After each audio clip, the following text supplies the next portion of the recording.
Now my great-grandmother, my grandmother's mother, her name was Vita. This grandmother Vita had 8 children, 4 children with the first husband, 4 children with the second husband. The oldest one was Uncle Giuseppe, and his first daughter was Vita Jaraputa. The second Vita was my aunt's, my mother's sister, Vita di Prima.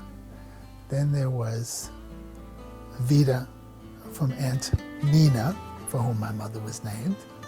There was a Vita there. She was Vita Pellicane. Vita Canella was her maiden name. And then there was Aunt Frances. Her second daughter was Vita as well. She was Vita Jaraputa. When she remarried, of course, she's still Vita, you know. Her first son had a daughter, Vita Rollo. Her second son had a daughter, Vita Adams. I'm Leonard Marino, originally known as Dino to my relatives in Italy when I was first born. That's what they called me, Leonardino, which is the diminutive of Leonardo, named for my grandfather. And it's important that we remember that we were named for people who were alive and who had accomplished and been a great big influence on our lives and our family.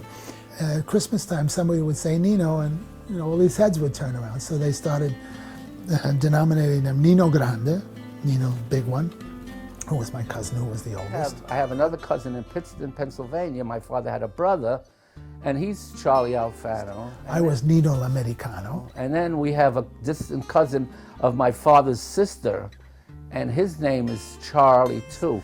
Then there was Nino Piccolo, who was the guy upstairs, the big, massive guy, little Nino, because he was born in 1962. He was the youngest. My son is Dominic, as is my father.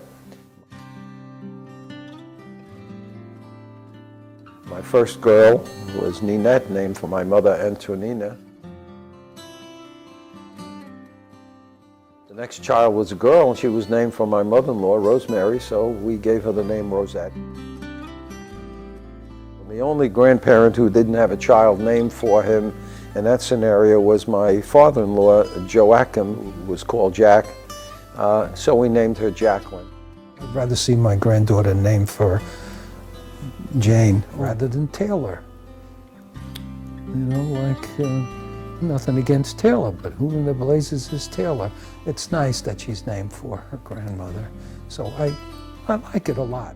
But I'm realistic enough to know that it doesn't last forever. It lasts a couple of generations and then it disappears.